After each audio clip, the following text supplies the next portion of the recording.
নমস্কার বন্ধুরা, আজকে রেসিপি ময়দা আর আলু দিয়ে দুর্দান্ত স্বাদের নাস্তা। তো এই নাস্তাটা খেতে এতটা টেস্টি হয়, না খেলে বলে বোঝানো যাবে না। আর বানানো যত সহজ, খেতে তার থেকে বেশি টেস্টি আর হেলদি তো অবশ্যই। চলুন তাহলে ঝটপট করে রেসিপিটা দেখে নেওয়া যাক। পুরো ভিডিওটা দেখবেন, তাহলে খুব ভালো করে বুঝতে পারবেন। তো নাস্তাটা বানানোর জন্য প্রথমে এখানে একটা নিয়েছি কাঁচা আলু। আলুটাকে গ্রেট করে নিতে হবে। এইভাবে বন্ধুরা আলুটাকে গ্রেট করে জলের ভেতরে রাখলে তাহলে আলুটা কিন্তু কালো হবে না। তো এইভাবে আলুটাকে গ্রেট করে নেওয়ার পর আলুটাকে খুব ভালো করে ধুয়ে নিতে হবে। এখানে দেখুন আমি 2-3 বার জল পাল্টিয়ে ধুয়ে নিয়েছি। তারপরে আলুটাকে এইভাবে তুলে নিতে হবে। আর এদিকে নিয়েছি একটা ক্যাপসিকাম, মিডিয়াম সাইজের একটা ক্যাপসিকাম নিয়েছি। আর এইভাবে ক্যাপসিকামটাকে কেটে নিতে হবে পাতলা পাতলা করে। তো বন্ধুরা, এখনকার বাচ্চারা কিন্তু সবজি খেতে চায় না। তো এইভাবে যদি রেসিপি বানানো হয় তাহলে কিন্তু ওরা বুঝতেও পারবে না এর ভেতরে সবজি দেওয়া হয়েছে, আর একটার জায়গায় দুটো খেয়ে নেবে। আর তারপরে কেটে নিয়েছি কাঁচা লঙ্কা। কাঁচা লঙ্কার পরিমাণ বাড়িয়ে কমিয়ে নিতে পারেন। তারপরে নিয়েছি একটু ধনেপাতা কুচি। তো ধনেপাতাটাকেও কেটে সাইডে রেখে দিতে হবে। আর এখানে নিয়েছি 2টো সেদ্ধ আলু। আলুটাকে খুব ভালো করে ম্যাশ করতে হবে। এখানে হালকা গরম আছে আলুটা, তো গরম অবস্থায় ম্যাশ করলে আলুটা খুব সুন্দরভাবে ম্যাশ হবে। আপনারা কিন্তু এখানে চাইলে আলুটাকে ঠান্ডা করে তারপরে গ্রেটার দিয়েও গ্রেট করে নিতে পারেন। তো দেখুন বন্ধুরা, এইভাবে খুব ভালো করে আলুটাকে ম্যাশ করে নিতে হবে। আর তারপরে এই আলুর ভেতরে দিতে হবে লবণ, পরিমাণ মতন লবণ দিতে হবে। আর তারপরে দিতে হবে ঘি। এখানে আমি 1 চামচ ঘি নিয়েছি। ঘিয়ের জায়গায় বাটার না হলে সাদা তেলও দেওয়া যাবে, তবে ঘিটা দিলে তাহলে খাস্তাটা অনেক বেশি হবে। আর তারপরে দিয়ে দিয়েছি ধনেপাতা কুচি। আর ধনেপাতা দিয়ে খুব ভালো করে হাত দিয়ে মেখে নিতে হবে। বন্ধুরা, রেসিপিটা যদি একটু ভালো লেগে থাকে একটা লাইক দিয়ে দেবেন।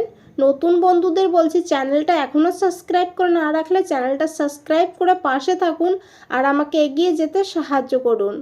আর দেখুন বন্ধুরা, খুব ভালো করে মেখে নেওয়ার পর এখানে দিতে হবে ময়দা। বন্ধুরা, এখানে ময়দার জায়গায় আপনারা আটাও দিতে পারবেন। আটা দিয়েও এই রেসিপিটা বানাতে পারবেন। তো দেখুন এইভাবে ময়দাটাকে চেলে দিয়ে দিয়েছি আমি। তো অনেক সময় দেখা যায় ময়দা থেকে কিন্তু নোংরা থাকে, এইভাবে চেলে দিলে তাহলে নোংরাগুলো আলাদা হয়ে যায়। তো এইভাবে এখানে আমি 1 কাপ ময়দা দিয়েছি।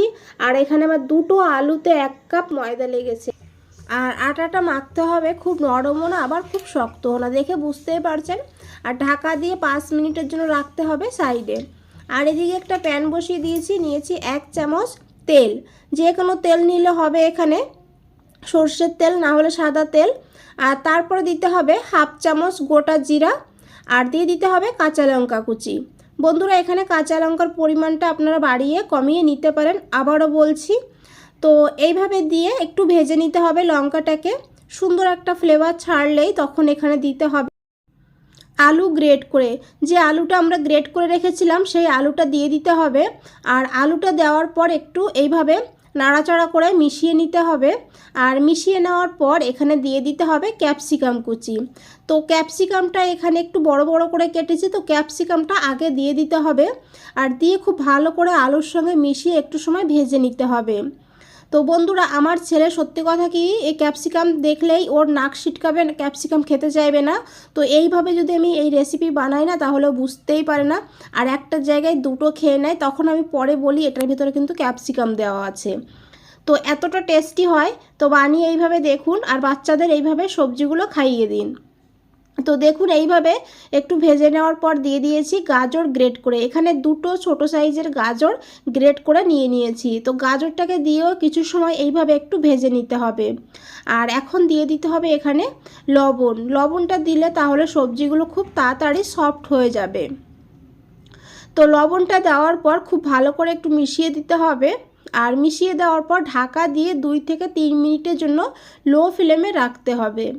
3 মিনিট পর ঢাকনাটা খুলে নিতে হবে। আর ঢাকনাটা খুলে নেওয়ার পর খুব ভালো করে মিশিয়ে নিতে হবে। বন্ধুরা ভিডিওটা না টেনে পুরোটা দেখবেন, তাহলে খুব ভালো করে বুঝতে পারবেন আর খুব সহজে বাড়িতে বানিয়েও নিতে পারবেন। এটা কিন্তু সকালের জলখাবার বা বিকালের চায়ের সঙ্গে বা বাচ্চাদের স্কুলের টিফিনেও দিতে পারেন, খেতে দুর্দান্ত হয় আর খুবই মজার হয় খেতে। বানিয়ে দেখুন আর তারপরে আমাকে কমেন্টে জানান আপনাদের কেমন লেগেছে। তো দেখুন এইভাবে মিশিয়ে নেওয়ার পর দিয়ে দিয়েছি এখানে অল্প করে একটু ভাজা জিরের গুঁড়ো, আর দিয়েছি লঙ্কার গুঁড়ো। আমি এখানে কাঁচা লঙ্কা দিয়েছি, তো লঙ্কার গুঁড়োর পরিমাণটা কমই দিয়েছি। আর দিয়েছি অল্প করে একটু হলুদ গুঁড়ো, আর দিয়েছি এখানে 1/4 চামচ আমচুর পাউডার। বন্ধুরা আমচুর পাউডার না থাকলে চাট মশলা দিতে পারেন, না হলে একটু লেবুর রসও দিয়ে দিতে পারেন। আর খুব ভালো করে মিশিয়ে নিতে হবে। মিশিয়ে নেওয়ার পর এখানে দিতে হবে পনির। এখানে আমি অল্প করে একটু পনির নিয়ে নিয়েছি, পনিরটাকে এইভাবে গ্রেট করে দিয়ে দেবো। তো পনির যদি না থাকে না দিলেও হবে, এমনিতেও খেতে খুবই ভালো লাগবে, পনির দিলে এর টেস্টটা আরেকটু বেড়ে যাবে। তো দেখুন বন্ধুরা এইভাবে খুব ভালো করে মিশিয়ে আরও কিছু সময় ভেজে নিতে হবে। আর ভেজে নেওয়ার পর দিয়ে দিতে হবে এখানে একটু ধনেপাতা কুচি। তো ধনেপাতা দিয়ে খুব ভালো করে মিশিয়ে গ্যাসের ফ্লেম অফ করতে হবে। অফ করে এই পুরটাকে এখন ঠান্ডা করে নিতে হবে। এদিকে দেখুন 5 মিনিট পর ডোটাকে নিয়ে নিয়েছি আর একটু নরম হয়ে গিয়েছে, তো কোনো অসুবিধা হবে না। তো এইভাবে হাত দিয়ে একটু মেখে নিতে হবে আর তারপরে এর থেকে লেচি কেটে নিতে হবে। এখানে আমি 3টে লেচি বানিয়েছি একটু বড় করে। আর তারপরে এদিকে একটা ব্যালন ফিরে নিয়ে নিতে হবে। একটু শুকনো আটা বা ময়দা নিতে হবে, আর শুকনো ময়দাটা একটু বেশি করে নিতে হবে, কারণ এখানে আলু দিয়ে আমরা যেহেতু আটাটা মেখেছি, তো এটা একটু নরমই হবে। তো এইভাবে হাত দিয়ে একটু বড় বানিয়ে নিতে হবে প্রথমে, আর তারপরে এইভাবে হালকা হাতে বেলে নিতে হবে। আর দেখুন বন্ধুরা এইভাবেই এটাকে বেলতে হবে, খুব বেশি পাতলাও হবে না আবার একদম মোটাও হবে না। দেখুন আশা করি দেখে বুঝতেই পারছেন বন্ধুরা, এইভাবেই রুটি বানাতে হবে। তো রুটিটা বানিয়ে নেওয়ার পর যে পুরটা আমরা বানিয়ে রেখেছি সেই পুরটা এইভাবে দিয়ে দিতে হবে। আর এইভাবে কিন্তু পুর দিলে অনেকটা পরিমাণ পুর দেওয়া যায়। দেখুন বন্ধুরা পুরো রুটিতেই এইভাবে আমি এই সবজিগুলো লাগিয়ে দিয়েছি। আর সবজিগুলো লাগিয়ে দেওয়ার পর এইভাবে রোল বানাতে হবে, একদম টাইট করে 2 হাত দিয়ে এইভাবে চেপে রোলটা বানাতে হবে। ভেতরে যেন ফাঁকা না থাকে, ফাঁকা থাকলে সেখানে কিন্তু হাওয়া পড়ে যাবে, তখন ওখানে ফাঁকা হয়ে যাবে। তো দেখুন বন্ধুরা এইভাবে রোল করে দেওয়ার পর একটু দিয়ে দিতে হবে শুকনো আটা, দিয়ে এইভাবে আরেকটু রোল করতে হবে টাইট করে। আর তারপরে এই সাইডের মুখটা এইভাবে বন্ধ করে দিতে হবে। আর এইভাবে বন্ধ করে দেওয়ার পর এখন এইভাবে দেখে বুঝতেই পারছেন আমি একটা আঙুল রেখে দিয়েছি, এই আঙুলটা মেপে মেপে আমি এগুলো কেটে নিচ্ছি। দেখুন এইভাবে কেটে নিতে হবে।